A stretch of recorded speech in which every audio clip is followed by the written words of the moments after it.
DRDO 2 hospital Jammu और श्रीनगर में बनाने जा रहा है। एक हॉस्पिटल जो जम्मू में बन रहा है वो भगवती नगर में बन रहा है और इसी तरीके से श्रीनगर में भी एक हॉस्पिटल बनने जा रहा है। लेकिन हेल्थ एंड मेडिकल एजुकेशन विभाग अपने उन्हीं घिसे पिटे फॉर्मूलों पर काम कर रहा है जिन घिसे पिटे फॉर्मूलों के कारण एक अच्छी खासी तादाद में नौजवान अदालतों में हैं, सड़कों के ऊपर प्रदर्शन करते मिलते हैं, अलग अलग वेब पोर्टल्स के साथ बातचीत करते हुए अपना दुख सुनाते हुए मिलते हैं। कईयों ने सुसाइड कर लिया, कईयों की रेगुलराइजेशन की आस और उम्मीद में मौत हो गई। कई ऐसे थे जिनसे जब एक अस्पताल नया बनाया गया अच्छा खासा उनसे काम ले लिया गया और काम लेने के बाद उनको कहा गया कि अब आप घर चले जाइए। 5-5 साल नहीं 9-9 साल 10-10 साल तक काम लिया गया और 10 साल के बाद कहा गया अब आप घर चले जाइए। अब उम्मीद और तवक्का ये थी कि अब जो नया जो कुछ भी हेल्थ एंड मेडिकल एजुकेशन विभाग, स्वास्थ्य विभाग जम्मू कश्मीर का करेगा उसमें इन तमाम चीज़ों का ख्याल रखेगा और ये घिसे पिटे फॉर्मूलों के ऊपर काम नहीं करेगा, बल्कि अब कुछ नया इनोवेटिव लेकर आएगा जिससे कम से कम नए अस्पताल भी बने, नई फैसिलिटीज़ भी तैयार हों और ये सारे हादसे भी ना हों जो हादसे ऑलरेडी अलग अलग अस्पतालों में और अलग अलग हेल्थ इंस्टीट्यूशंस में हो चुके हैं। आपकी जानकारी के लिए बता दूं कि 500 बेडेड कोविड हॉस्पिटल जो जम्मू और श्रीनगर में defence research and development organisation DRDO बनाने जा रहा है वो सिर्फ बिल्डिंग खड़ा करने का काम करेंगे। इन अस्पतालों में 1366 पोस्टें अलग अलग कैटेगरीज की गवर्नमेंट ऑर्डर के तहत इन दोनों अस्पतालों को फंक्शनल करने के लिए क्रिएट की जा रही हैं।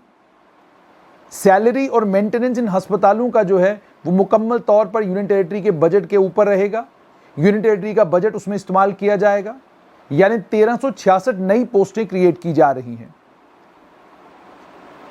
और उसके बाद होगा क्या कि एडमिनिस्ट्रेटिव कंट्रोल इन दोनों अस्पतालों का, जम्मू वाले का भी और श्रीनगर वाले का भी, principal government medical college Jammu और principal government medical college Srinagar के पास होगा।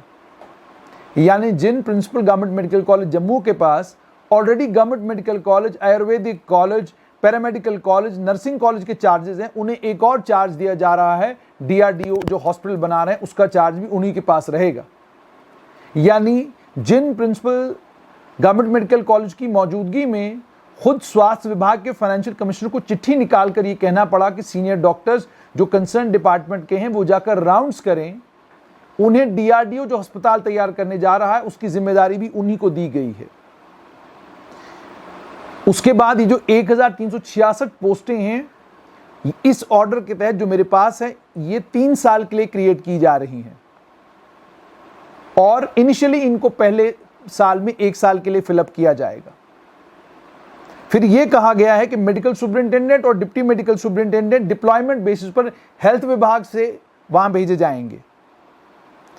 Physician, anaesthetist, paediatrician, medical officers, इनको भी हेल्थ विभाग से वहां डिप्लॉय किया जाएगा। एक तो हेल्थ विभाग से डिप्लॉय होंगे, दूसरा कॉन्ट्रैक्चुअल बुनियादों पर भी लोगों को लगाया जाएगा। नर्सिंग स्टाफ, पैरामेडिकल और टेक्निकल स्टाफ भी हेल्थ सर्विसेज डिपार्टमेंट से डिप्लॉय किया जाएगा और साथ में कॉन्ट्रैक्चुअल लोग भी लगाए जाएंगे।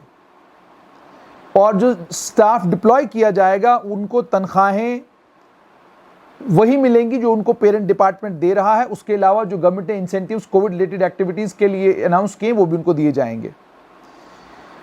Physician, anaesthetist, paediatrician, medical officer, nursing, paramedical staff की जो पोस्टें होंगी जिनको कॉन्ट्रैक्चुअल बेसिस पर 1 साल के लिए फिलअप किया जाएगा, जिसको बाद में 2 साल के लिए एक्सटेंड किया जा सकता है अगर ज़रूरत पड़ती है, उसके लिए 2 कमिटीज़ बनाई गई हैं।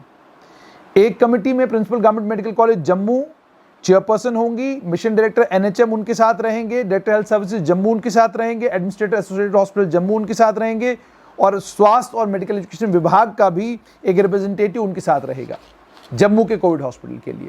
और इसी तरीके से जो कोविड हॉस्पिटल श्रीनगर के लिए बनेगा उसमें भी principal government medical college Srinagar chairperson रहेंगी, director health services Kashmir, administrator associated hospital Srinagar, MD NHM का रिप्रेजेंटेटिव और हेल्थ एंड मेडिकल एजुकेशन विभाग का रिप्रेजेंटेटिव उसका मेंबर रहेगा। यानी एक जगह पर director health, mission director NHM Jammu के कोविड हॉस्पिटल में रिक्रूटमेंट का इंपॉर्टेंट पार्ट होंगे।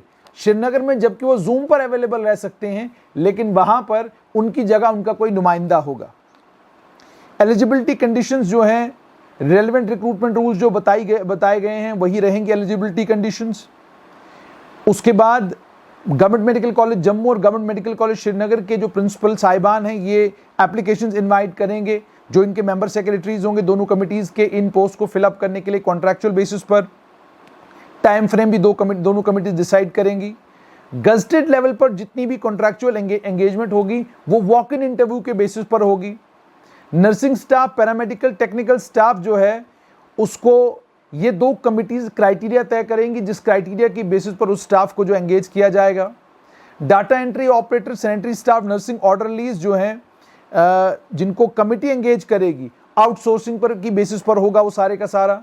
यानी डाटा एंट्री ऑपरेटर, सैनिटरी वाले और नर्सिंग ऑर्डरलीज ये सब आउटसोर्स कर दिए जाएंगे। किसी कंपनी को कहा जाएगा जनाब आप ये सब हमें दे दीजिए।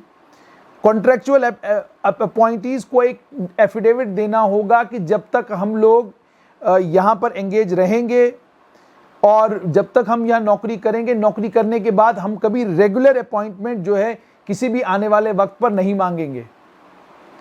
ये एक लाइन लगभग हर एक इस तरह की रिक्रूटमेंट में लिखी गई है, चाहे वो रिक्रूटमेंट सुपर स्पेशलिटी के लिए की गई हो, एसोसिएटेड हॉस्पिटल्स के लिए की गई हो, या एनएचएम के तहत की गई हो, या अलग अलग स्कीम्स के तहत की गई हो। तमाम जितने कॉन्ट्रैक्चुअल अपॉइंटीज हैं उनको पूरी सैलरी दी जाएगी, अलाउंसेस दिए जाएंगे, ये तमाम बातें भी इसमें कही गई हैं। कॉन्ट्रैक्चुअल अपॉइंटीज को 15 दिन की कैजुअल लीव मिलेगी। कॉन्ट्रैक्चुअल अपॉइंटीज को टर्मिनेट किया जाएगा 1 महीने का नोटिस देने के बाद, या 1 महीने की तनख्वाह देकर उनको छुट्टी की जा सकती है, उनको रवाना किया जा सकता है। अगर किसी भी वक्त कॉन्ट्रैक्चुअल अपॉइंटीज नेग्लेक्ट करते हैं या अपनी ड्यूटी परफॉर्म करने से रिफ्यूज़ करते हैं तो अपॉइंटिंग अथॉरिटी उनको फौरन टर्मिनेट कर सकती है। उसके बाद अब यहाँ पर यूनिट भी बनाए गए हैं। यहाँ पर 4 यूनिट हैं, 125 बेड का एक यूनिट, 125 बेड का दूसरा, तीसरा और चौथा, 4 यूनिट रहेंगे। इन हर यूनिट में 125 बेड रहेंगे। मेडिकल सुपरिटेंडेंट की अगर मैं देखूं पोस्टें जो क्रिएट की गई हैं, एक टोटल जो है 1 पोस्ट क्रिएट की गई है। डिप्टी मेडिकल सुपरिटेंडेंट की 3 पोस्टें, फिजिशियन की 16, एनेस्थीसिस्ट की 47 पोस्टें, पीडियाट्रिशियन की 8 पोस्टें, मेडिकल ऑफिसर एमबीबीएस की 35 पोस्टें, नर्सिंग सुपरवाइजर की 16 पोस्टें, एनेस्थीसिया टेक्नीशियन की 47 पोस्टें, स्टाफ नर्स की 195 पोस्टें क्रिएट की गई हैं। 195 पोस्ट क्रिएट की गई हैं। फार्मासिस्टों की 47 पोस्टें क्रिएट की गई हैं। लैब टेक्नीशियंस की 12 पोस्टें क्रिएट की गई हैं। एक्सरे टेक्नीशियन की 8 पोस्टें क्रिएट की गई हैं। इलेक्ट्रिशियन की 3 पोस्टें क्रिएट की गई हैं। प्लम्बर की भी 3 पोस्टें क्रिएट की गई हैं। डाटा एंट्री ऑपरेटर 12 पोस्टें, नर्सिंग ऑर्डरली 117 पोस्टें, सैनिटरी वर्कर 113 पोस्टें और टोटल कुल मिलाकर 683 पोस्टें क्रिएट की गई हैं। Number of post for 2 hospitals, 683 पोस्टें जम्मू के लिए और 683 पोस्टें जो है वो श्रीनगर के कोविड हॉस्पिटल के लिए क्रिएट की गई हैं और इसका ऑर्डर मेरे पास है। बाकी किसकी कितनी तनख्वाह होगी उसमें न जाते हुए, यानी जो जम्मू और कश्मीर के कोविड हॉस्पिटल डीआरडीओ बना रहा है, जिसका निरीक्षण करने के लिए मेंबर पार्लियामेंट चक्कर लगा रहे हैं, फोटो वोटो खिंचवा रहे हैं, इन दोनों हॉस्पिटल्स को भी principal government medical college Jammu और principal government medical college Srinagar चलाएंगे। जो हालात गवर्नमेंट मेडिकल कॉलेज जम्मू में हैं, क्या उन हालात में डीआरडीओ वाला हॉस्पिटल भी आप प्रिंसिपल गवर्नमेंट मेडिकल कॉलेज को देंगे तो वो क्या क्या संभालेंगी? और उसके बाद आपने 683 पोस्टें क्रिएट तो कर दी हैं, इसमें आपने पीडियाट्रिशियन की 8 पोस्टें जम्मू और 8 पोस्टें कश्मीर के लिए क्रिएट की हैं। क्या आपकी रिक्वायरमेंट जो गवर्नमेंट मेडिकल कॉलेज में पीडियाट्रिशियंस की थी वो पूरी हो गई? एनेस्थीसिया के लिए आपने 47 लोग मांगे हैं, क्या आपको 47 लोग गवर्नमेंट मेडिकल कॉलेज जम्मू के लिए मिल गए? क्या आपको 47 लोग गवर्नमेंट मेडिकल कॉलेज श्रीनगर के लिए मिल गए? आपने 16 फिजिशियन मांगे हैं, क्या एग्जिस्टिंग जो आपका इस वक्त कोविड का इंफ्रास्ट्रक्चर है उस कोविड के इंफ्रास्ट्रक्चर में 16 फिजिशियन आपको नए मिल गए? आपने यहां पर स्टाफ नर्सें जो हैं वो 195 मांगी हैं जम्मू के लिए, 195 मांगी हैं श्रीनगर के लिए। मेरी जानकारी के मुताबिक principal government medical college Jammu ने अभी तक 100 स्टाफ नर्सेज को एंगेज किया है, लेकिन उनके एंगेजमेंट के बावजूद एक बड़ी तादाद में कोविड पॉजिटिव पेशेंटों के अटेंडेंट जो हैं वो वार्ड्स के अंदर हैं। अगर गवर्नमेंट मेडिकल कॉलेज जम्मू में जो आपके वार्ड्स हैं वहां पर आपके पास पर्याप्त मात्रा में नर्सेज मौजूद नहीं हैं, तो डीआरडीओ का जब आप अस्पताल बनाएंगे, इतनी सारी रिक्रूटमेंट आप 2 दिन के अंदर अंदर कर लेंगे और उसके बाद डीआरडीओ का हॉस्पिटल जो है वो इमीडिएटली फंक्शनल हो जाएगा? या आप एक लंबे फ्यूचर को ध्यान में रख रहे हैं कि ये कोविड की जो सेकेंड वेव है बहुत लंबी चलनी है, तो इसलिए डीआरडीओ का अस्पताल तैयार होगा, फिर वहां स्टाफ एंगेज किया जाएगा, स्टाफ एंगेज करने के बाद फिर वहां पर क्या कहते हैं एडमिशन शुरू हो जाएंगी। ऑलरेडी आपका जो स्टाफ मेडिकल कॉलेज का है, सिटी हॉस्पिटल का है, बाकी हॉस्पिटल का ओवरवर्क्ड है और वो डॉक्टर्स कहते हैं ओवरबर्डन्ड है।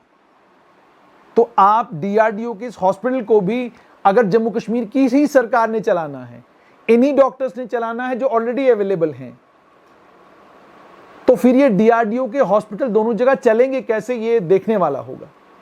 आपने पब्लिक सर्विस कमीशन के थ्रू मेडिकल ऑफिसर्स की रिक्रूटमेंट की, आपको 1000 से ज्यादा मेडिकल ऑफिसर्स चाहिए थे। जरा पब्लिक सर्विस कमीशन से पूछिए कितने मेडिकल ऑफिसर आपको मिले।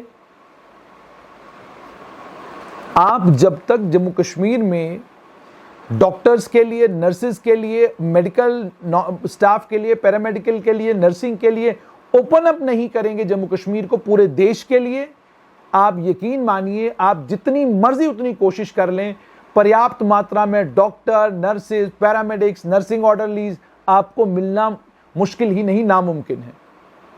आप शाम को टेस्ट कराने चले जाइए, वहां जो बच्चे टेस्ट करते हैं जरा उनसे पूछिए कौन है वो, आपको पता चलेगा कि फिजियोथेरेपी डिपार्टमेंट के बच्चे बच्चियां जो हैं वो कोविड के टेस्ट कर रहे हैं। आपको पता चलेगा जो अभी ट्रेनी है बच्चे, वो ट्रेनी जो है वो कोविड के टेस्ट कर रहे हैं। तो आप कोविड-19 की सेकेंड वेव के लिए तैयार नहीं थे, ये सब जानते हैं, बिल्कुल एक्सपोज हो चुके हैं आप। तो अब ये जो डीआरडीओ का अस्पताल बना रहा है, आप इस डीआरडीओ के अस्पताल के लिए आप डिफेंस मिनिस्ट्री से गुजारिश क्यों नहीं की आपने कि जनाब हमारे पास स्टाफ रिक्रूटमेंट में हमको वक्त लगेगा, डॉक्टर्स हमारे पास नहीं हैं, हम ओवरवर्क्ड हैं ऑलरेडी मेडिकल कॉलेज में, सिटी हॉस्पिटल में, एसोसिएटेड हॉस्पिटल्स में, डिस्ट्रिक्ट हॉस्पिटल्स में हमारा लोड जबरदस्त तरीके से बढ़ना शुरू हो गया है।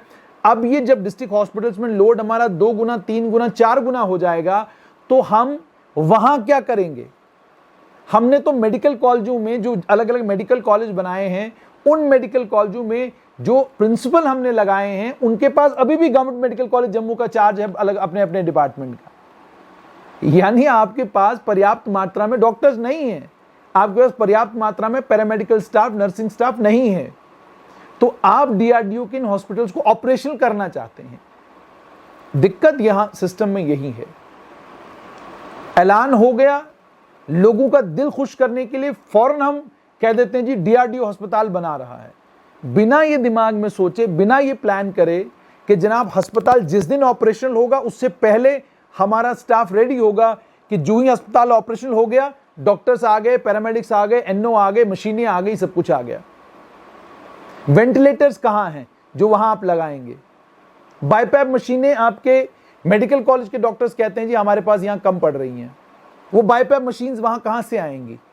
क्या उसका भी कोई, जाहिर सी बात है, कोई ब्लूप्रिंट तो होगा कहीं पर, वो ब्लूप्रिंट तो कम से कम सामने लाइए।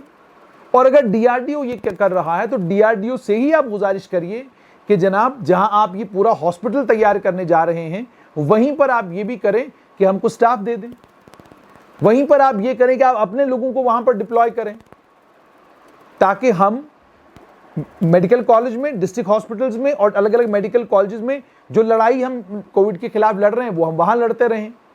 इस तरह का कुछ मुझे लगता है प्लान करने की जरूरत है। और एक और चीज, फिर आप वहीं आ गए कंट्रैक्चुअल अपॉइंटमेंट कि जी डीआरडीओ का अस्पताल चलाना है, आ जाओ कंट्रैक्चुअल अपॉइंटमेंट के लिए यहां पर, पहले 1 साल, फिर आपको एक्सटेंड करेंगे 2 साल और, फिर ये लोग भी लाइन में लग जाएंगे।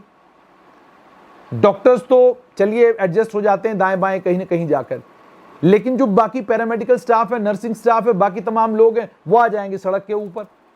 वो करेंगे नारेबाजी, वो कहेंगे जनाब हमने 3 साल कोविड में दिए, हमने इतनी मुल्क बीमारी के साथ जो है मर्ज के साथ लड़ाई लड़ी, अब आप हमें कह रहे हैं घर चले जाओ। हम कैसे घर जाएं? हमने आपको अपने 3 साल दिए हैं, अब हमको रेगुलर अपॉइंटमेंट दीजिए। फिर क्या करेंगे आप? फिर लोग कोर्ट में चले जाएंगे, फिर कोर्ट से ऑर्डर आएंगे, फिर स्टे होंगे मामले। तो साफ तौर पर ये कि अभी भी the entire strategy is marred in confusion and chaos. आपको इससे बाहर आना होगा।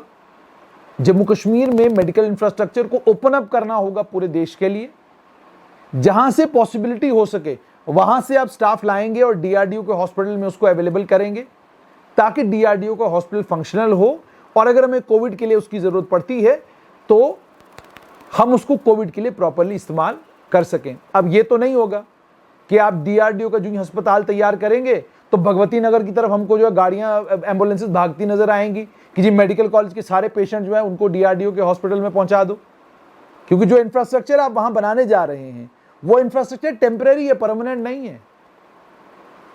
इसलिए ऑर्डर तो आ चुका है और ऑर्डर से ये भी समझ में आ रहा है कि होगा यही, लेकिन आप ये सब स्टाफ लाएंगे कहां से, ये रिक्रूटमेंट कैसे होगी, और इस रिक्रूटमेंट के बाद, इस रिक्रूटमेंट को लेकर लोग साल के बाद, 2 साल के बाद, कोविड की वैक्सीनेशन ड्राइव खत्म होने के बाद या कोविड के खत्म होने के बाद जब लोग सड़कों के ऊपर मुर्दाबाद जिंदाबाद के नारे लगाने के लिए आएंगे, उस वक्त आप तो कुर्सी पर नहीं होंगे, लेकिन जो भी सत्ताधारी दल कुर्सी पर होगा या जो भी हेल्थ सेक्रेटरी उस समय होगा, वो हेल्थ सेक्रेटरी भी उस समय फिर दाएं बाएं कोई एसआरओ ढूंढता रहेगा ताकि किसी तरीके से उस शोर को, हंगामे को खत्म किया जाए। अस्पताल बनाना अच्छी बात है, लेकिन अगर आपके पास स्टाफ है, अगर आपके पास लोग नहीं हैं, तो फिर ये वो सब कुछ मत करिए जिसका नतीजा ये होगा कि वो आपके लिए भी आने वाले वक्त में परेशानी, हुकूमत के लिए भी आने वाले वक्त में परेशानी, और लोगों को भी उसका खातिर का कोई फायदा नहीं होगा। चोपड़ा नर्सिंग होम खुलने लगा है, उस चोपड़ा नर्सिंग होम में भी इतने सारे कमरे हैं, लेकिन अभी तक वो फंक्शनल क्यों नहीं हो पाया? जानते हैं, आप भी जानते हैं क्या दिक्कतें, क्या परेशानियां हैं अंदर। इसलिए डीआरडीओ के दोनों अस्पताल, उनका डीआरडीओ का इनिशिएटिव बहुत कमाल का है, लेकिन अगर डीआरडीओ स्टाफ की भी रिस्पॉन्सिबिलिटी ले लेता है तो यकीन मानिए फिर ये बहुत बड़ा इनिशिएटिव होगा और इस इनिशिएटिव का जम्मू कश्मीर को बड़ा जबरदस्त फायदा होगा।